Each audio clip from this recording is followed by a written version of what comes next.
Hello students, welcome to today's newspaper analysis. We shall be covering the Hindu today. So on the first page of Hindu, there is a very important development as far as COVID-19 spread is concerned. Government watching WHO alert on airborne spread of the virus. ये एक बहुत unfortunate सा development होता हुआ नज़र आ रहा है। इस पूरी खबर के अंदर दो चीज़ें समझने वाली हैं कि वायरस जो है वो थ्रू एयर दो तरह से फैल सकता है। एक होता है ड्रॉपलेट इन्फेक्शन और एक होता है एरोसोल के थ्रू। तो ड्रॉपलेट इन्फेक्शंस में जो है वो 1 मीटर के अंदर अंदर ये साइज में थोड़े बड़े हैं। जब कोई पेशेंट स्नीज करता है, कफ करता है, टॉक करता है तो ये बड़ी ड्रॉप्स निकलती हैं, इनको हम ड्रॉपलेट्स कहते हैं और ये 1 मीटर के दायरे के अंदर अंदर गिर जाती है, जैसी आज तक हमको पता था। तो ये तो हुआ ड्रॉपलेट ट्रांसमिशन। दूसरा है एरोसोल ट्रांसमिशन या एयरबॉर्न ट्रांसमिशन। अब इसमें क्या है, जो ड्रॉपलेट्स बन रहे हैं वो लेस देन 5 माइक्रोमीटर हैं। Human hair is approximately 50 micrometre wide. अब आप समझ सकते हैं 5 माइक्रोमीटर कितना छोटा होगा। और ये इस पर्टिकुलर चीज़ को WHO ने समझाया है कि जो एयरबॉर्न ट्रांसमिशन है इन एरोसोल्स के थ्रू वो बहुत लंबे समय तक सस्टेन कर सकता है हवा के अंदर, और ये एक under study mode of transmission है कोरोना वायरस को लेकर। तो इसीलिए आप लोग मास्क ज़रूर पहनिए जब भी बाहर निकलते हैं, क्योंकि अगर इस तरह की एप्रीहेंशन है तो ये पॉसिबिलिटी भी हो सकती है। तो ड्रॉपलेट इन्फेक्शन और ड्रॉपलेट ट्रांसमिशन और एयरबॉर्न ट्रांसमिशन या aerosol based transmission. Then again हमारे प्रधानमंत्री जी की एक स्टेटमेंट है पेज नंबर 1 के ऊपर, जिसमें India seeing green shoots in the Indian economy. तो हमारे प्रधानमंत्री ने कहा कि दुनिया की सबसे ओपन इकोनॉमी है इंडिया और इन्वेस्टर्स को यहाँ पर आके इन्वेस्ट करना चाहिए। और India Global Week conference organised by London based NRI group, तो वहाँ पर हमारे प्रधानमंत्री जो हैं उन्होंने ये बात बोली है।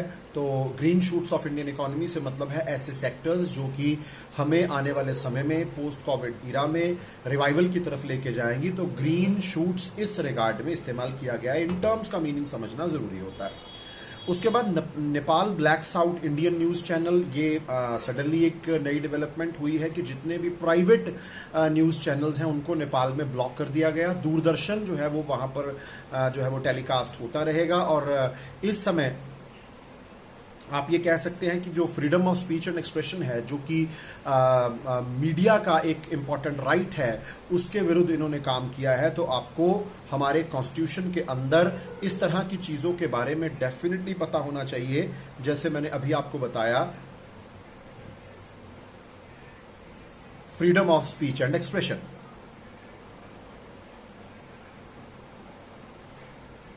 तो हमारे संविधान में आर्टिकल 19 फंडामेंटल राइट्स का chapter clause 1 sub clause A के अंदर इसको एक्सक्लूसिवली मेंशन किया गया है। तो आपको कॉन्स्टिट्यूशन के साथ ऐसी चीज़ों का रिलेशनशिप जो है वो डायरेक्टली पता होना चाहिए।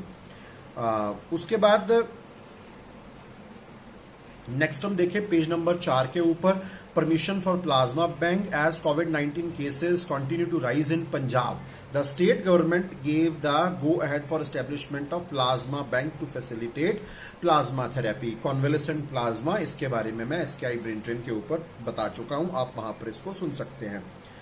तो अभी ये कहाँ एस्टैब्लिश किया जाएगा, इसकी डिटेल्स आने वाले समय में हमें डेफिनेटली मिलेंगी। लेकिन प्लाज्मा क्या होता है, कॉन्वेलेसेंट प्लाज्मा क्या होता है, आपको डेफिनेटली पता होना चाहिए। और प्लाज्मा थेरेपी क्यों की जाती है, ये आपको डेफिनेटली पता होना चाहिए। उसके बाद ₹8 crore allocated for Sarathi, page number 5 के ऊपर। हालांकि ये जो न्यूज़ है ये एक स्टेट स्पेसिफिक न्यूज़ है, लेकिन कभी सोशल इशू के ऊपर, कम्युनिटी डेवलपमेंट के ऊपर आपने लिखना हो तो इस तरह की स्टेट वाइज एग्जांपल्स भी हमारे काम आती हैं। तो इसलिए डेटा इकट्ठा कर लेना चाहिए। तो महाराष्ट्र के deputy chief minister mister Ajit Pawar ने कहा कि 8 करोड़ रुपया Chhatrapati Shahu Maharaj research training and human development institute Sarthi को दिया जाएगा। और जो सारथी है इस इंस्टीट्यूट का काम क्या है, research policy advocacy and training for socio economic and educational development of Marathas. तो इसलिए ये इंस्टीट्यूशन जो है वो डेडिकेट किया गया। तो एक community specific community dedicated institution है, लेकिन मैंने आपको बताया कि जब भी कभी सोशल इश्यूज़ के ऊपर लिखे, कम्युनिटी डेवलपमेंट के ऊपर लिखे, तो इस तरह की इन्फॉर्मेशन हमारे काम डेफिनेटली आ सकती है। उसके बाद नेक्स्ट है NIA to investigate Kerala airport gold smuggling. तो नेशनल इन्वेस्टिगेशन एजेंसी को इसके बीच में इन्वॉल्व किया जा रहा है। आपको पता होना चाहिए कि गोल्ड स्मगलिंग जो है वो थिरुवनंतपुरम एयरपोर्ट के ऊपर पाई गई। 30 किलोग्राम गोल्ड जो है वो प्लम्बिंग मटेरियल के साथ आया UAE से, और ये जो है ये consular general of United Arab Emirates को एड्रेस किया गया था। मतलब जो उनके कॉन्सुलेट के यहाँ पर हेड हैं, आप कह लीजिए कि जिस तरह से हमारे पास एम्बेसी होती है, एम्बेसी को हम कॉन्सुलेट भी बोलते हैं, उसके जो कॉन्सुलेट जनरल थे उनके लिए ये शिपमेंट आया था थ्रू एयर। तो this is a big problem. और इसमें स्वप्न प्रभा सुरेश का नाम भी आ रहा है, जो कि एम्प्लॉई थी इस कंसुलेट के अंदर, और ये मार्केटिंग लाइजन ऑफिसर थी। तो इस स्टोरी को भी आप फॉलो कीजिएगा कि किस तरह से एक सरकारी संस्था के अंदर जो है वो गोल्ड जो है वो स्मगल होता हुआ पकड़ा गया। तो अब ये स्मगलिंग है क्या है, ये आने वाले समय में डेफिनेटली रिवील होगा, but keep following this story. उसके बाद पेज नंबर 9 के ऊपर अगेन इंडिया चाइना का जो डी एस्केलेशन है उसके साथ जुड़ा हुआ एक खबर है, जिसमें India and Chinese diplomats and defence officials are expected to meet for the next round of talks about the LAC standoff and disengagement process on Friday in working mechanism for consultation and coordination on India-China border affairs. इसको WMCC भी जो है वो कहा जाता है। इनकी meetings जो हैं वो रेगुलरली होती रहती हैं। इस वर्किंग मैकेनिज्म में कोशिश जो है वो ये की जाती है कि जितने भी इस तरह के डिप्लोमेटिक इश्यूज हैं उनको शांति प्रिय तरीके से सॉल्व जो है वो किया जा सके। तो मिलिट्री टू मिलिट्री कॉन्वर्सेशन तो चल ही रही थी, लेकिन साथ में डिसएंगेज डी एस्केलेशन के लिए ये भी संस्था काम करती है। 2012 में ये संस्था बनाई गई थी, नोट कर लीजिएगा। इंस्टीट्यूशनल मैकेनिज्म है for consultation and coordination for management of India China border areas as well as to exchange views on strengthening communication and cooperation including between the border security personnels of the two side. और इसकी composition it is headed by joint secretary level officials from both side. They are entrusted to help the special representatives for boundary talks. तो इस समय जो हमारे NSA Ajit Doval हैं वो India की तरफ से जो है इस बॉडी के साथ जो है वो जुड़े हुए हैं। तो ईयर आपको डेफिनेटली पता होना चाहिए, और एम मैंने आपको इसके अंदर बता दिया है, वो आपको पता होना चाहिए कि इस बॉडी का जो मेन एम है वो क्या है।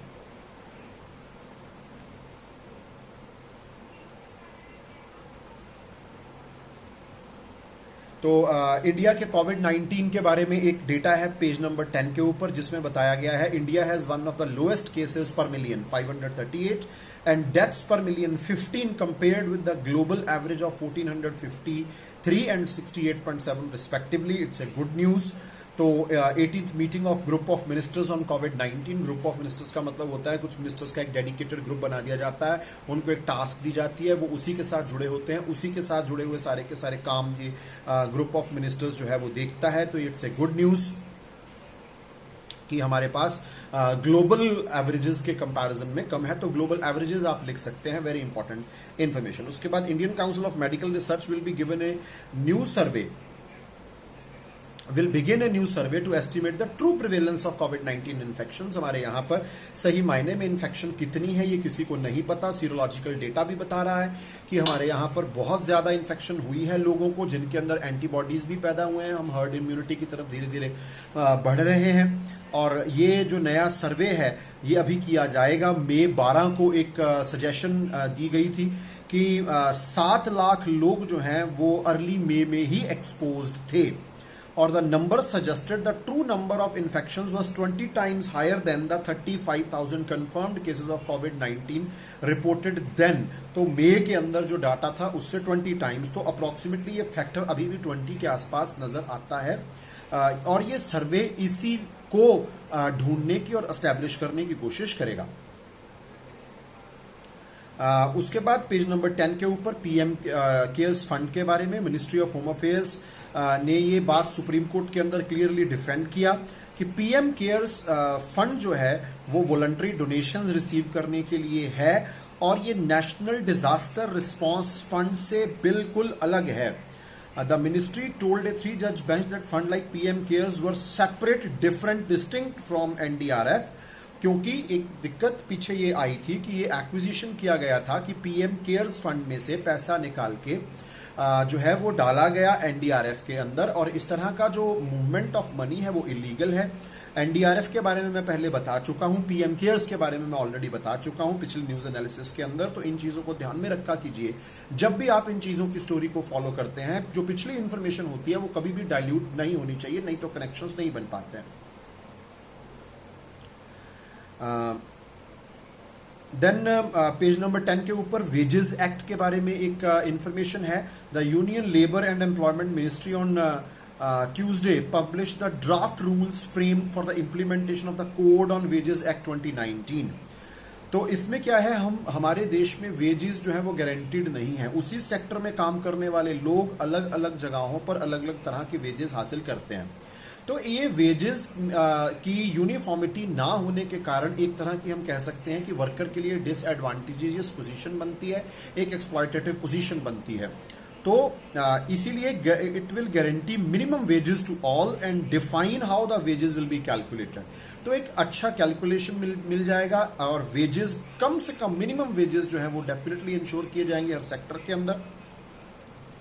और 45 डेज का समय जो है वो पब्लिक सजेशंस के लिए इसके लिए रखा गया है।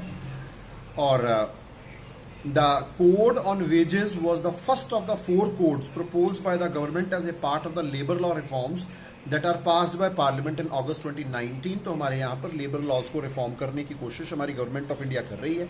वेजेस को स्ट्रीमलाइन करना, वेजेस को कंसोलिडेट करना, वेजेस को यूनिवर्सलाइज करना, ताकि ऑल ओवर इंडिया जो है वर्कर्स की जो इनकम है उसको इंश्योर किया जा सके।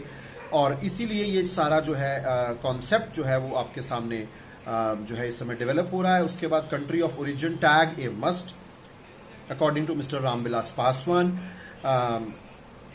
चाइना मेड गुड्स को काउंटर करने के लिए जितनी भी ई कॉमर्स पोर्टल्स हैं उनको ये कहा गया है कि आप कंट्री ऑफ ओरिजिन जो है वो डेफिनेटली जो है वो डेक्लेरेशन में देंगे। ये मैंडेटरी डेक्लेरेशन मानी जाएगी। मेक इन इंडिया को पुश करने के लिए ये ज़रूरी है कि हर ग्राहक को ये पता होना चाहिए कि ये कंट्री ऑफ ओरिजिन जो है वो कहाँ पर है, ताकि हम अपनी मर्जी से सिलेक्ट कर सकें। और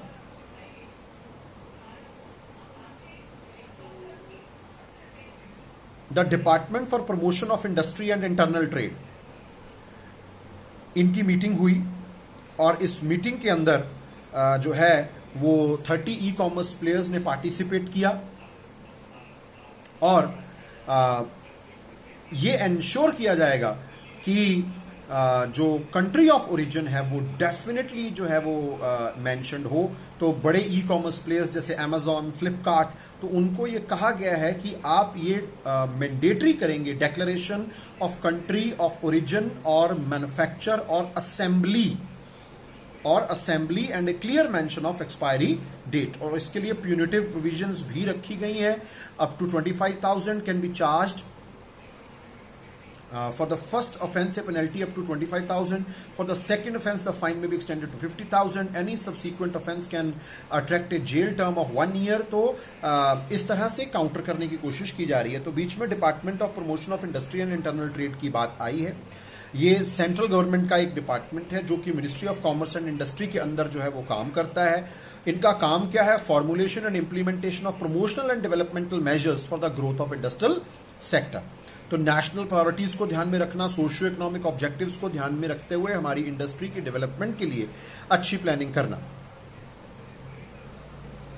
तो जो करंट फॉर्म में जो डिपार्टमेंट है ये 27 जनवरी 2019 को एग्जिस्टेंस में आया था। यहाँ पर पहले हमारे पास DIPP होता था, department of industrial policy and promotion, उसको रीनेम किया गया department for promotion of industry and internal trade.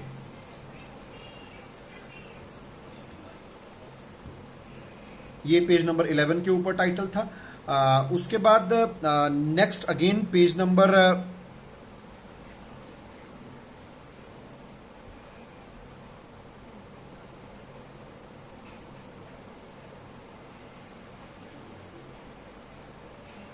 11 के ऊपर India to take call on Australia's inclusion in Malabar exercise. मैंने आपको क्वाड का कॉन्सेप्ट बताया था कि चाइना को काउंटर करने के लिए एक आप कह लीजिए कि 4 कंट्रीज का जो ग्रुप इस समय डेवलप हो रहा है, इसमें इंडिया, जापान, USA और इसमें जो है अब ऑस्ट्रेलिया को शामिल करके ये क्वाड अलायंस कहा जा रहा है। तो क्वाड के बारे में मैं पहले बता चुका हूं, तो इनको जो है वो फाइनली ऑस्ट्रेलिया को इनवाइट किया जाएगा या नहीं किया जाएगा, इसकी कॉल लेने की बात इस टाइटल हेड में की गई है। तो इसमें से जो समझने वाली चीज़ है वो है मालाबार एक्सरसाइज, और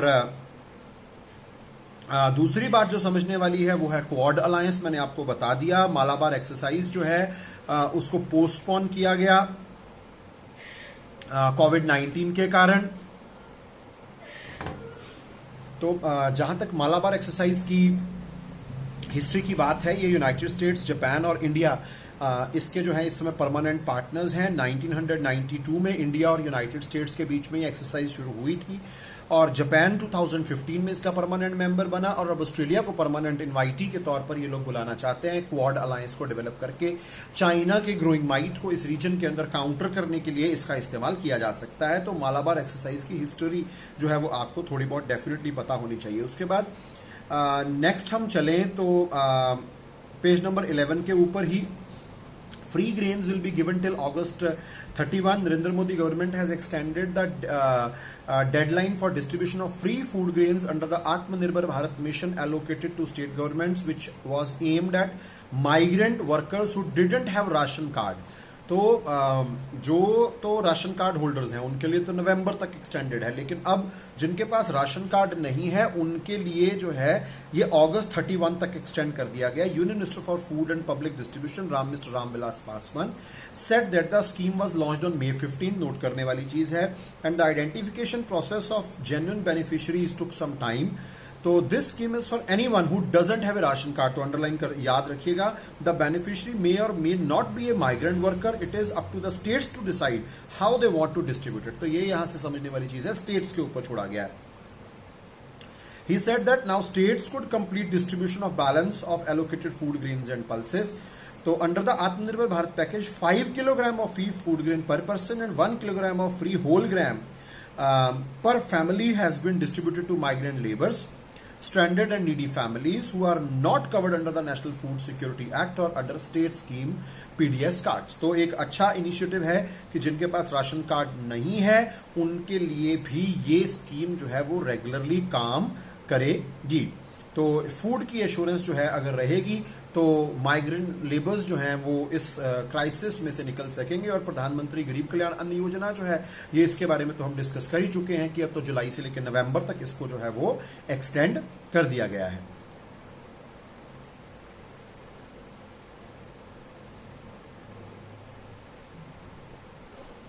तो जिस तरह से WHO के ऊपर रेगुलर एक्विजिशंस हैं कि उन्होंने कोरोना वायरस पैंडेमिक को ढंग से हैंडल नहीं किया, तो पेज नंबर 14 के ऊपर एक न्यूज़ है कि WHO ने एक इंडिपेंडेंट पैनल बनाया है जो कि पैंडेमिक प्रिपेयर्डनेस एंड रिस्पॉन्स इसको स्टडी करेगा, and it will be headed by farmer New Zealand prime minister Helen Clark and farmer Liberian president Elon Johnson सरलीफ। तो it's a good initiative by WHO कि अगर उनके ऊपर एक्विजिशंस लग रहे हैं। WHO एक ग्लोबल बॉडी है जिनका रिश्ता दुनिया की हर कंट्री के साथ है और इनकी रिस्पॉन्सिबिलिटी भी हर कंट्री की तरफ बनती है। तो उनकी तरफ से इस तरह का रिस्पॉन्स आना इज ए गुड थिंग कि फ्यूचर में इस तरह की एक्विजिशंस जो है वो WHO के ऊपर ना आए। तो now let us start with the editorial part of the Hindu today. पहली जो है इसमें है no gains on US withdrawals from WHO। तो again general studies 2 international institutions agencies वगैरह के सेक्शन के अंदर हम इसको पढ़ सकते हैं। और अभी हमने ये रिसेंटली सुना कि 29 मई को ये एक डिसीजन आया था कि हम WHO में जो $400 मिलियन यूएसए देता है वो नहीं देंगे, और अब फॉर्मल विड्रॉल का प्रोसेस यूएसए ने इनिशिएट करना शुरू कर दिया है। और इसके पीछे कारण इस आर्टिकल के अंदर बताया गया है कि WHO के ऊपर एक्विजिशन है चाइना सेंट्रिक होने का मल्टीपल ओकेजन्स पर। और उन्होंने कहा कि WHO को इंडिपेंडेंस चाहिए चाइना से, इन्होंने बहुत स्लोली रिस्पॉन्ड किया है, इनएक्यूरेट और मिसलीडिंग क्लेम्स किए हैं। और जो हालांकि जब तक जो ये डिसीजन है ये without approval of US Congress US president ने लिया है, तो जो सही मायने में जो विड्रॉल का प्रोसेस है वो जुलाई 6 नेक्स्ट ईयर से शुरू होगा। और हो सकता है कि जब वहाँ पर ये मुद्दा कोर्ट्स में पहुँचे या कांग्रेस के सामने पहुँचे तो इसको विड्रॉ भी किया जा सकता है। लेकिन अभी जो डेवलपमेंट हुई है वो यही है कि मिस्टर डोनाल्ड ट्रंप ने कहा है कि हम इसमें से ऑफिशियली जो है वो विड्रॉल करेंगे। और जो WHO की जो बातें निकल कर आई हैं कि मिस्टर ट्रंप ने बहुत सारी जो चीज़ें हैं उनको फोकस में सामने रखा है कि शॉर्टकमिंग्स और वीकनेसेस क्या है। मैं आपको कुछ चीज़ें बताता हूँ। इस आर्टिकल के अंदर 2005 में रिवीजन हुआ था इंटरनेशनल हेल्थ रेगुलेशंस का, made it mandatory for countries to notify the WHO of all events that may constitute an international public health emergency. China ने इस केस में नहीं किया। Yet the WHO has limited power to ensure compliance by member state. WHO के पास power ही नहीं है कि वो मेंबर स्टेट से ये कंप्लायंस ले सके। तो इस वजह से चाइना जैसी जो पावरफुल कंट्रीज हैं they don't care for WHO mandates. और यही आर्टिकल ये कहता है कि यूएसए भी इस IHR डिवीजन जो इंटरनेशनल हेल्थ रेगुलेशंस हैं उनकी रिवीजन में शामिल था। तो WHO को स्ट्रेंथन अप करने में यूएसए ने भी कोई रोल कंस्ट्रक्टिवली प्ले नहीं किया। तो इस समय यूएसए का जो विड्रॉल है वो क्वेश्चनेबल है। This is what this article is saying. और मोर ओवर अगर यूएसए इस संस्था को छोड़ता है तो यूएसए का क्या नुकसान हो जाएगा ये भी इस आर्टिकल के अंदर बताया गया है कि no access to new influenza virus samples for research. तो ये एक बहुत बड़ी, यूएसए जो है वो फार्मा रिसर्च में दुनिया की एक लीडिंग कंट्री है। WHO को अगर वो छोड़ते हैं तो जो वायरस सैंपल्स हैं वो WHO के जो रूल्स एंड रेगुलेशंस हैं उनके अनुसार जो है वो एक कंट्री से दूसरी कंट्री तक जाते हैं। तो यूएसए रिसर्च के लिए इनको एक्सेस नहीं कर पाएगा और USA will lose out on health intelligence. तो हेल्थ इंटेलिजेंस का मतलब यहाँ पर हुआ कि दूसरे देशों में क्या हो रहा है, ये पेंडेमिक कहाँ से शुरू हुआ, इसके पीछे कारण क्या था, इस तरह की इंफॉर्मेशन गैदरिंग का जो प्रोसेस है यूएसए वहां पर भी लूजिंग साइड में ही एंड करेगा। तो ओवरऑल ये आर्टिकल ये कहना चाहता है the US stands to lose by withdrawing from WHO, it will forgo health intelligence. तो ये सबसे बड़ा कंसर्न है, हेल्थ इंटेलिजेंस को लूज करना, वायरस सैंपल्स नहीं मिलेंगे। और यूएसए के पास जो रिसर्च कैपेबिलिटीज़ हैं वो अनमैचेबल मानी जाती हैं दुनिया में, खासतौर पर फार्मेसी के वर्ल्ड में और as far as vaccine development is concern. तो इस वजह से उसके बाद इसी तरह इंटरनेट फ्रीडम के बारे में एक लंबी चौड़ी टॉक है जिसको आप governance, transparency, accountability, general studies 2 के पेपर के अंदर हम इसको पढ़ सकते हैं। तो यहाँ पर एक टॉक है बिटवीन मिस्टर अर्घ्य Sen Gupta and Roman Cheema about banning the 59 Chinese apps. तो इसके अंदर कुछ टेक्निकल पॉइंट्स हैं वो मैं आप लोगों के साथ शेयर कर देता हूँ। तो पहली बात तो आपको ये पता होनी चाहिए कि जो चाइनीज़ ऐप्स हैं वो बैन कैसे हुई। चाइनीज़ ऐप्स को बैन किया गया था section 69A of the information technology act, जिसको पहले भी हमारी सरकारें जो हैं वो इस्तेमाल करती रही हैं। और आर्टिकल जो है वो ये बता रहा है कि एक्चुअली में जो 69A सेक्शन है इस एक्ट का वो कोई डेडिकेटेड लॉ नहीं है। हमारे पास कोई डेडिकेटेड कोई डेडिकेटेड लॉ नहीं है जो कि डायरेक्ट एक्शन जिसके तहत हम ले सकें इस तरह का। और यही यहाँ पर आर्टिकल सेकंड पैराग्राफ के अंदर बताता है first round of question answering में कि जेन्युइन नेशनल सिक्योरिटी रिस्क होना चाहिए और एप्स को क्यों बैन किया गया, इसको क्लियरली बताना चाहिए गवर्नमेंट के द्वारा। और उसी तरह इसी आर्टिकल के अंदर बताया गया है कि जब भी ऐसा कोई भी काम कोई भी गवर्नमेंट करे, आप लोगों के लिए बड़ी इंपॉर्टेंट चीज बता रहा हूं, ऐसे राइटिंग के लिए एक बहुत इंपॉर्टेंट चीज कि there must be a line, there must be a balance between national security and rights. कौन से rights? Right of freedom of speech and expression. तो उनके बीच में एक बैलेंस्ड अप्रोच होना जरूरी है। This is what this article is trying to convey. और इसी आर्टिकल के अंदर ये बताया गया है, it is important to remember that India is signatory to the international covenant on civil and political rights as well as universal declaration of human rights. तो यहां पर हमेशा बेसिक ह्यूमन राइट स्टैंडर्ड्स की रिस्पेक्ट जो है वो India जैसी country को डेफिनेटली करनी चाहिए। जिस तरह के ग्लोबलाइज्ड और कनेक्टेड वर्ल्ड के अंदर हम रहते हैं, तो यहाँ पर आप ये कह लीजिए कि इंटरनेट भी ह्यूमन राइट्स का एक हिस्सा है, फ्रीडम ऑफ स्पीच का एक्सप्रेशन का हिस्सा है, चाहे वो सोशल मीडिया हो, चाहे वो टिकटॉक हो। तो इस तरह की ऐप्स को बैन करने के लिए सरकार को कोई डेफिनेट प्लान जो है वो बनाना चाहिए। और अगर सरकार कभी भी इस तरह की चीज़ों को बैन करती है, तो यहाँ पर एक बात की गई है, for a government to block services और to block any access to content, जैसे ये बैन की गई हैं एप्स, और take any coercive steps that may intrude upon people's fundamental rights and freedom. तो आप ये कह लीजिए कि आर्टिकल ये कह रहा है कि it is a dent on freedom of speech and expression. तो उसके लिए जो भी सरकार काम करे, तो इंटरनेशनल लॉ ये कहता है कि 3 पार्ट टेस्ट जो है उसको सरकार हमेशा ध्यान में रखे। अब ये 3 पार्ट टेस्ट जो है वो क्या है? 3 पार्ट टेस्ट जो है वो ये बताता है कि जब भी सरकार national security, public order, public health, morals को ध्यान में रखते हुए किसी भी तरह के ऑनलाइन कंटेंट या एप्लीकेशन को बैन करती है, तो उसके लिए जिस लॉजिक का इस्तेमाल किया जाए, जिस लीगल प्रोविजन का इस्तेमाल किया जाए, वो 3 पार्ट टेस्ट के ऊपर सूटेबल होनी चाहिए। तो ये 3 पार्ट टेस्ट क्या है? पहली बात, provided by law. Provided by law, the government must follow a written law that is clear and not ambiguous. जैसे यहां पर इस आर्टिकल के अंदर बताया गया है कि जो सेक्शन 69A है वो एक्सक्लूसिवली इन चीजों के लिए नहीं है, उसके अंदर उसका एक इनडायरेक्ट इस्तेमाल किया जा सकता है इस तरह के कंटेंट को रोकने के लिए, लेकिन वो एक डेडिकेटेड लॉ नहीं है इस तरह के कंटेंट के साथ डील करने के लिए। Otherwise, people won't know when and how they might be accused of doing something wrong. तो ये पहला provided by law। दूसरा टेस्ट जो इसमें बताया गया है, for respect of the rights or reputation of others, for the protection of national security or the public order or public health and morals। तो इसमें यह बात की गई है कि legitimate, जायज ग्राउंड होनी चाहिए for restricting speech। तो इन चीजों को ध्यान में रखते हुए कि rights of the people, reputation of others, protection of national security, तो इस चीज को साबित करना चाहिए सरकार को और लोगों को क्लियरली कम्युनिकेट करना चाहिए कि that is why it has been done.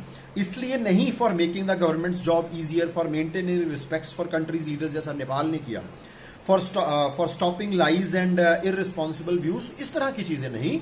आपको मैंने ऊपर ग्राउंड्स बताई। और टेस्ट थी है नेसेसरी।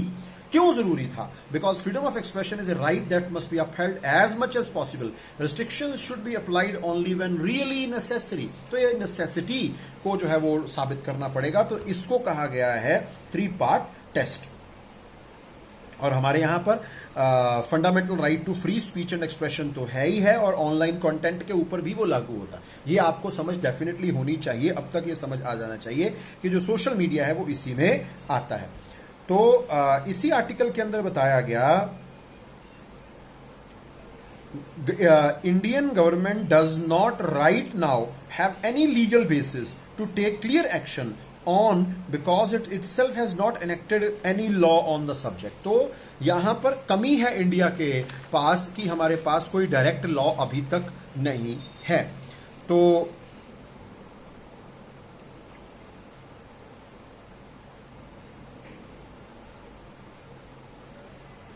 इसी तरह इस आर्टिकल के अंदर बताया गया है the use of section 69A of the information technology act has been criticised in some quarters with one of the criticism being that it isn't designed for data protection compliance. मैं आपको पहले से बता रहा हूं कि 69A डेटा प्रोटेक्शन के लिए डेडिकेटेड आर्टिकल नहीं है। And it also argues that it is set for more specific violations rather than broad general violations. तो इस तरह की चीजें। तो उसके बाद the fact is that section 69A has a limited set of defined grounds under which the government can take action. तो बहुत इंपॉर्टेंट चीज है ये समझने वाली। It's a very very very important development. तो आपको इसकी टेक्निकल डिटेल्स थोड़ी बहुत पता होनी चाहिए।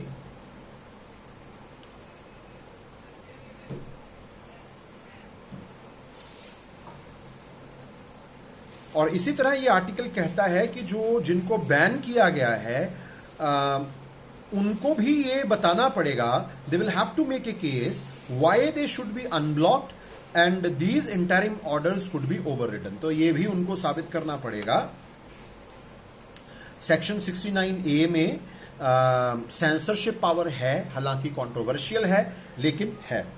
तो ये भी अल्टीमेटली इसमें बताया गया। और यही आर्टिकल कहता है कि ये एक नई प्रॉक्सी वॉर है, ये जियोपॉलिटिकल बैटल्स का एक नया मेथड है, ये प्रॉक्सी वॉर का एक तरीका है। हथियार नहीं उठाएंगे हम, वेपनाइजेशन ऑफ इंटरनेट कर देंगे, हम वेपनाइजेशन ऑफ सोशल मीडिया कर देंगे। तो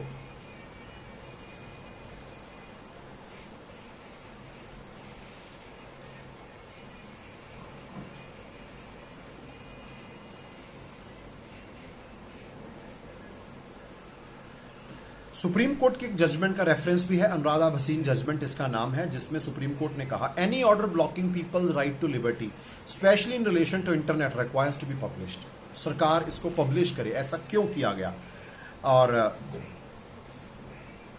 ब्रॉडर रिफॉर्म्स करने होंगे, रिव्यू करना होगा 69A का।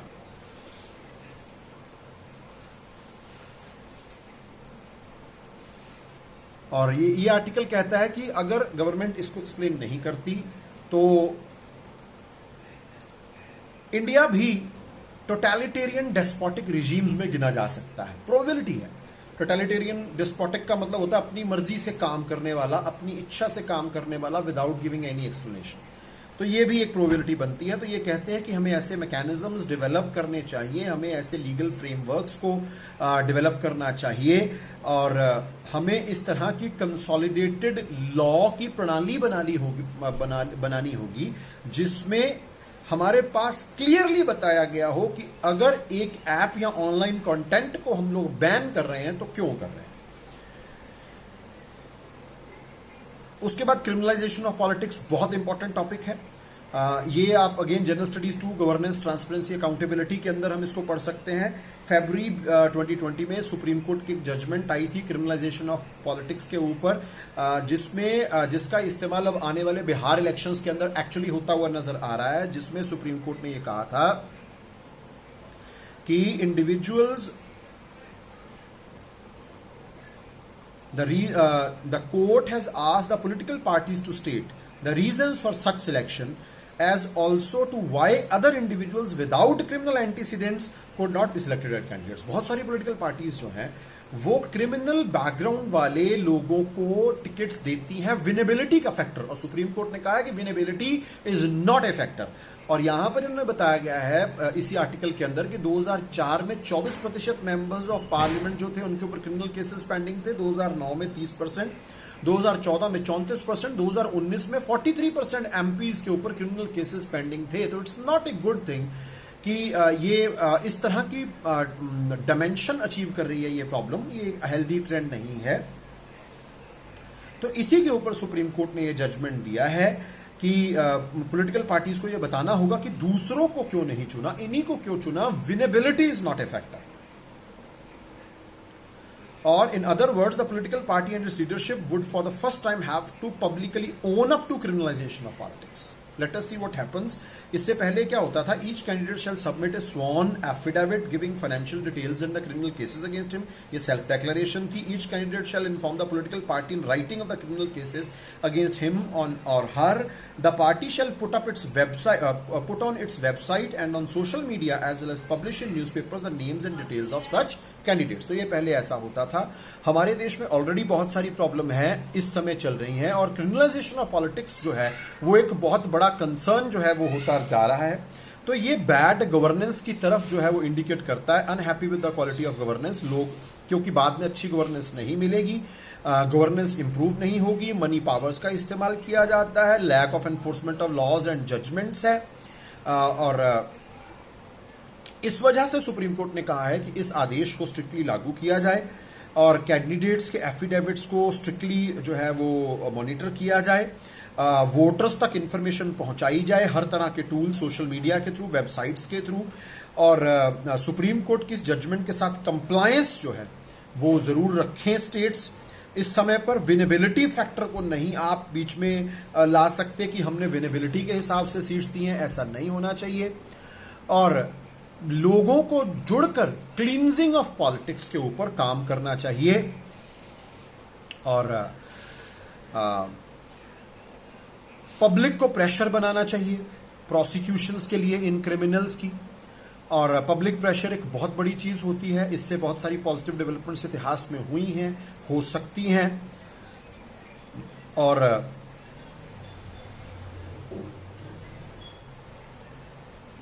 पॉलिटिकल सिस्टम जो है, आर्टिकल कहता है, is unwilling to change and the law or the systems are unwilling to change. तो इनके अंदर चेंज लाने की जरूरत पड़ेगी। और who want power for its own sake, इस मेंटालिटी से बाहर निकलना चाहिए हमारे देश के लोगों को। क्वालिटी ऑफ कैंडिडेट्स के अंदर ड्रामेटिक चेंजेस लाने होंगे ताकि हम क्रिमिनलाइजेशन ऑफ पॉलिटिक्स को रोक सकें। और जब तक क्रिमिनलाइजेशन ऑफ पॉलिटिक्स को हम नहीं हटाते तब तक हमारे देश में, जैसे मैंने आपको दिक्कतें पीछे इस आर्टिकल के अंदर मेंशन की गई हैं कि लॉ एनफोर्समेंट में दिक्कतें आती हैं, और गवर्नेंस के अंदर दिक्कतें आती हैं, ट्रांसपेरेंसी अकाउंटेबिलिटी के अंदर दिक्कतें आती हैं।